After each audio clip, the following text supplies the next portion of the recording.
श्री शिवाय नमस्तुभ्यम। स्वागत है आप सभी का हमारे चैनल पर। आज के इस वीडियो में आप सुनेंगे सोमवार के व्रत की कथा। सोमवार का व्रत करने से और कथा सुनने से भगवान शिव की कृपा से सभी प्रकार की मनोकामनाएं पूर्ण होती हैं। तो अगर आपने व्रत रखा है तो अत्यंत ही श्रेष्ठ है, लेकिन अगर व्रत नहीं भी रखा तो भी कथा तो अवश्य सुननी ही चाहिए। कथा सुनने मात्र से ही भगवान शिव की कृपा प्राप्त होती है। तो आइए शुरू करते हैं आज के दिन सोमवार के व्रत की कथा। प्राचीन काल की बात है। एक नगर में एक वैश्य रहता था जो बड़ा ही धनी और ऐश्वर्य युक्त था, जिसके कारण उसे किसी प्रकार का कष्ट या दुख नहीं था। परंतु इतनी अतुल संपत्ति होते हुए भी उसे भोगने वाली उसकी कोई संतान नहीं थी, जिसका उसे सर्वदा दुख बना रहता था। वह वैश्य शिवजी का बहुत बड़ा भक्त था और प्रत्येक सोमवार को शिवजी का व्रत और पूजन किया करता था। उसे विश्वास था कि शिवजी का भजन पूजन करने से मुझे एक दिन पुत्र अवश्य प्राप्त होगा, जो मेरे इस अतुल धन का भोग करेगा। ऐसा मन में विचार कर वह प्रत्येक सोमवार को व्रत करता और सायंकाल शिवजी के मंदिर में जाकर दीपक जलाया करता था तथा बड़ी भक्ति से मधुर पाक व्यंजन बनाकर शिवजी को भोग लगाकर स्वयं प्रसाद लेता और पत्नी को देता था।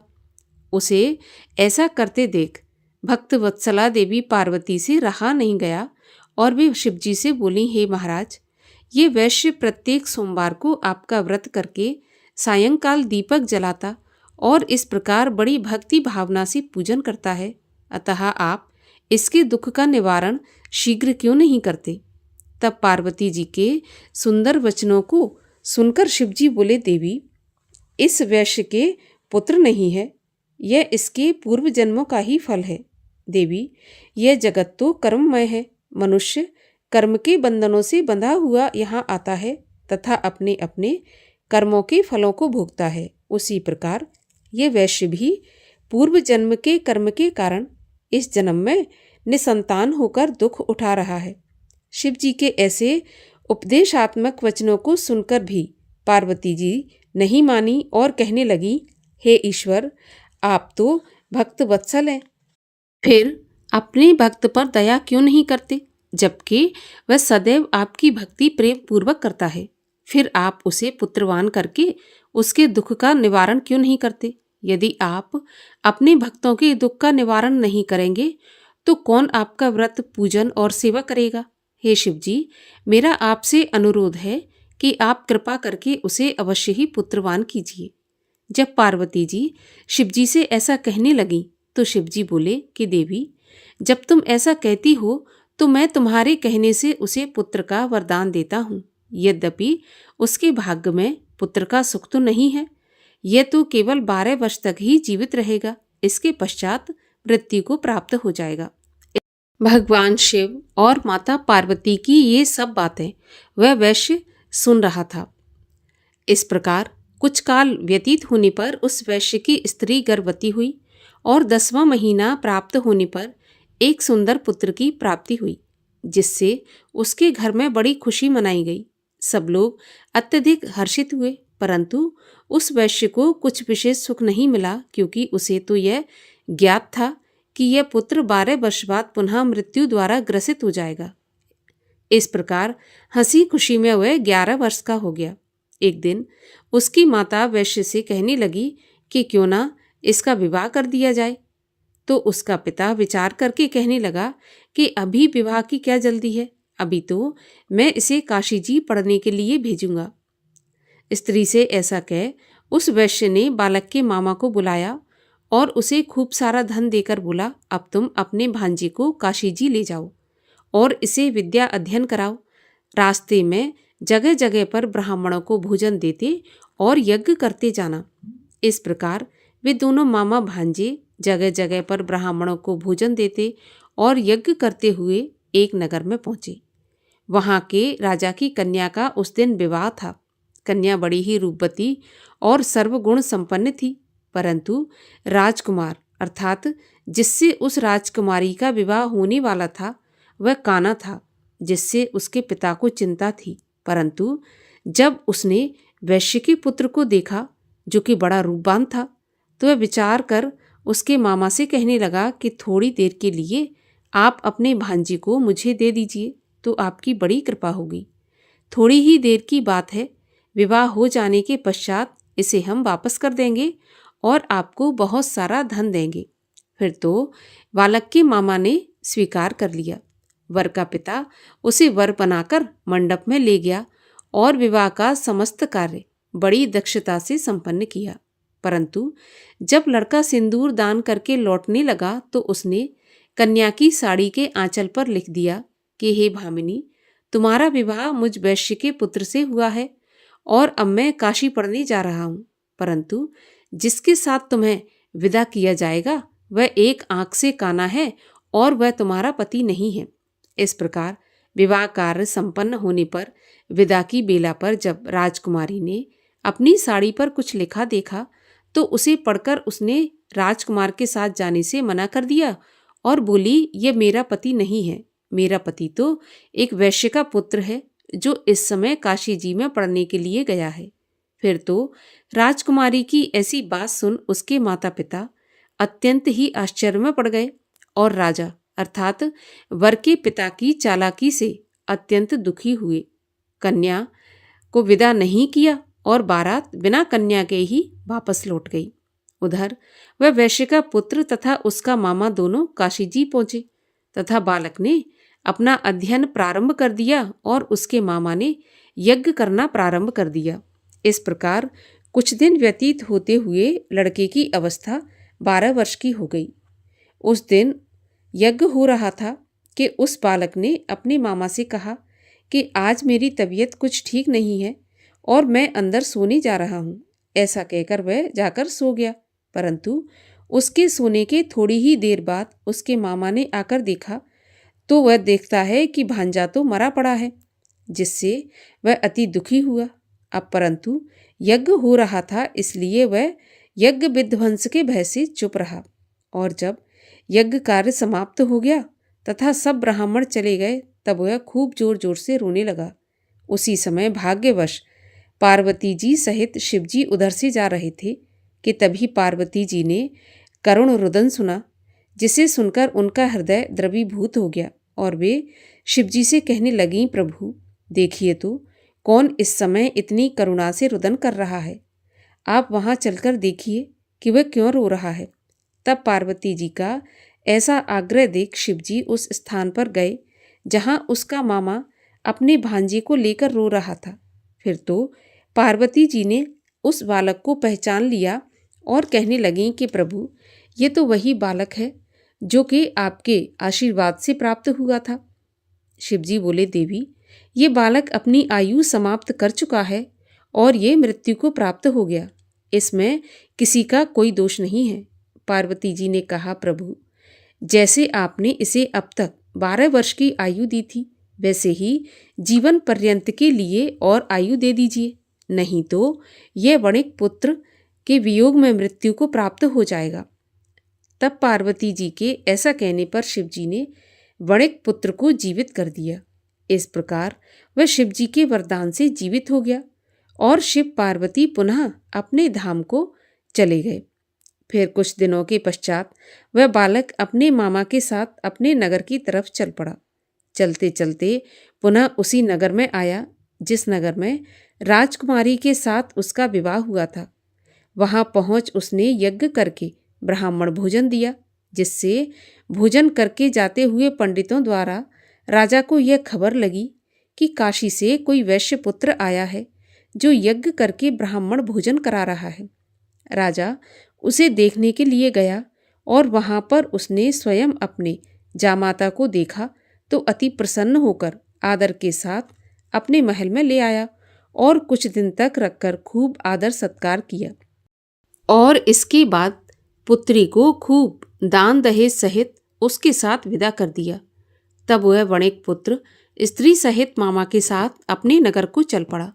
जब वे घर के थोड़ा नज़दीक आए तो मामा ने कहा कि मैं जाकर पहले अपनी बहन को तुम्हारे आने की खबर देकर आता हूँ, जिससे कि वे वधू सहित तुम्हारा स्वागत करें।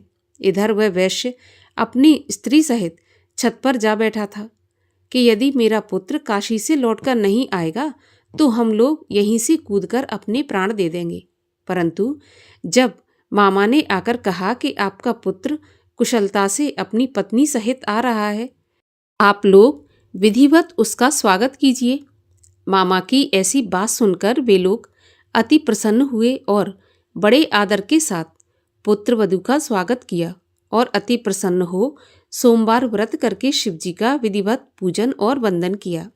जो मनुष्य सोमवार का व्रत करके शिवजी का पूजन करता है और इस कथा को पढ़ता या सुनता है, वह सभी कष्टों से छूटकर अपने समस्त मनोरथों को पाता है। बोलिए भगवान शिव की जय। श्री शिव चालीसा। जय गणेश गिरिजा सुवन, मंगल मूल सुजान। कहत अयोध्या दास तुम, देहु अभय बरदान।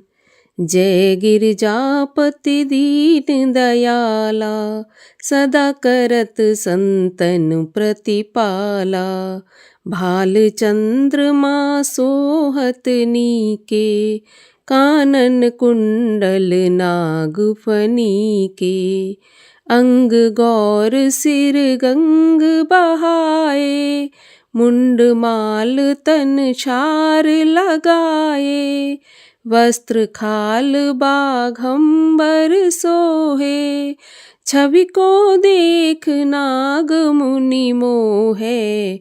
मैना मात की हवे दुलारी, वाम अंग सोहत छवि न्यारी। कर त्रिशूल सोहत छवि भारी, करत सदा शत्रुन क्षयकारी। नंदी गणेश सोहे तह कैसे, सागर मध्य कमल हो जैसे।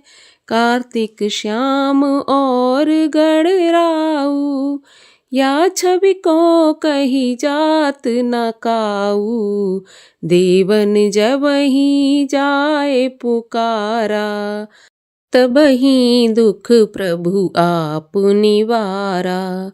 किया उपद्रव तारक भारी, देवन सब मिल तुम ही जुहारी।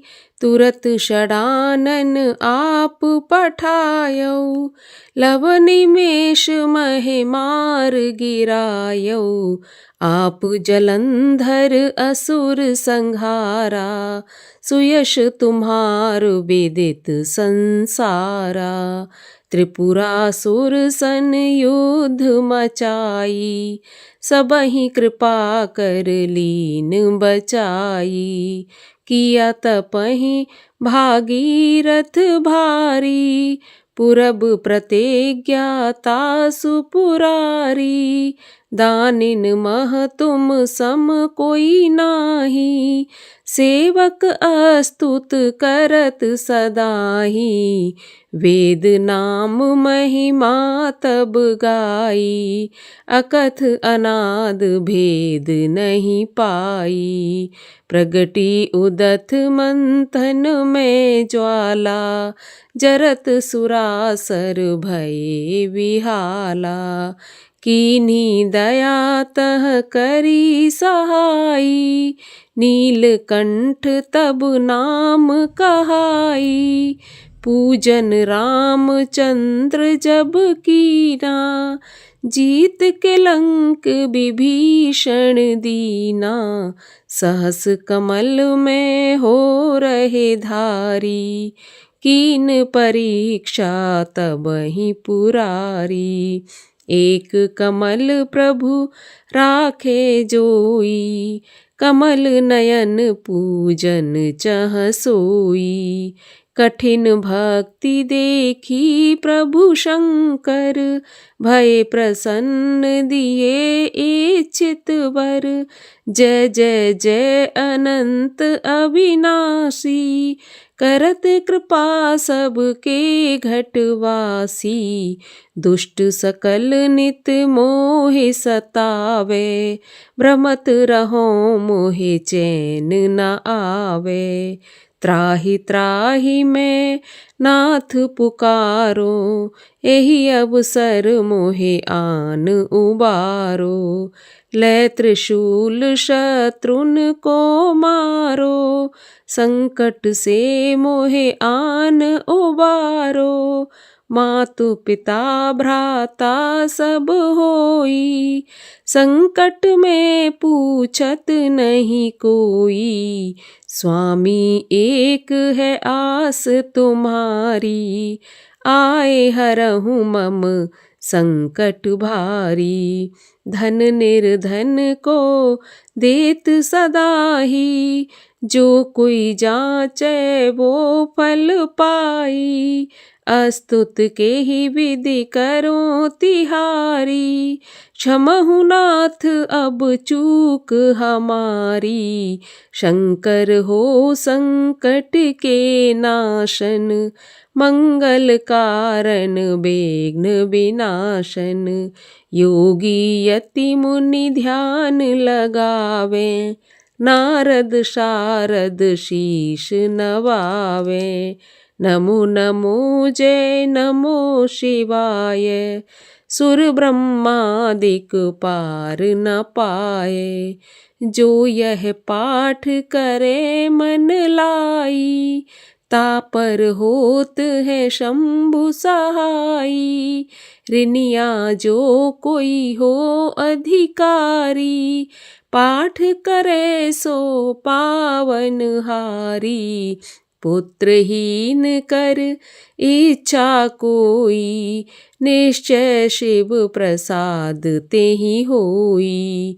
पंडित त्रयोदशी को लावे, ध्यान पूर्वक होम करावे। त्रयोदशी व्रत करे हमेशा, तन नहीं ताके रहे कलेशा। धूप दीप नैवेद्य चढ़ावे, शंकर सम्मुख पाठ सुनावे। जन्म जन्म के पाप नसावे, अंत धाम शिवपुर में पावे। कहे अयोध्या आस तुम्हारी, जान सकल दुख हरऊं हमारी। नित्य नेम कर प्रात ही, पाठ करो 40। तुम मेरी मनोकामना पूर्ण करो जगदीश। मक्सर छठ हेमंत ऋतु, संवत 64 जान। अस्तुत 40 शिवहि, पूर्ण कीन कल्याण। और आइए अब सब मिलकर करते हैं भगवान शिव की आरती। ओम जय शिव ओमकारा, स्वामी हर शिव ओमकारा। ब्रह्मा विष्णु सदा शिव, अर्धांगी धारा। ओम जय शिव ओमकारा, एकानन चतुरानन। पंचानन राजै, हंसानन गरुणासन। वृषवाहन साजै, ओम जय शिव ओमकारा।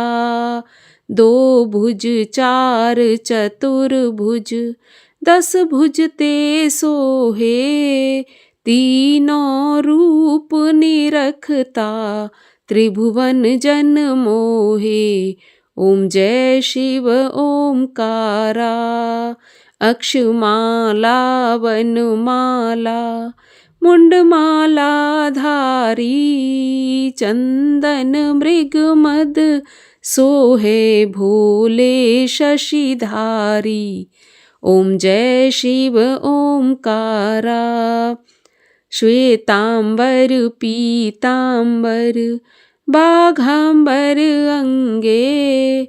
सनकादिक ब्रह्मादिक, भूतादिक संगे। ओम जय शिव ओमकारा। कर मैं श्रेष्ठ कमंडल, चक्र त्रिशूल धरता। जग करता जग हरता जग पालन करता। ओम जय शिव ओमकारा। ब्रह्मा विष्णु सदा शिव जानत अविवेका। प्रणवाक्षर के मध्य ये तीनों एका। ओम जय शिव ओमकारा। त्रिगुण शिव जी की आरती जो कोई जन गावे। कहत शिवानंद स्वामी मन वांछित फल पावे। ओम जय शिव ओमकारा। बोलिए शिव शंकर महादेव की जय।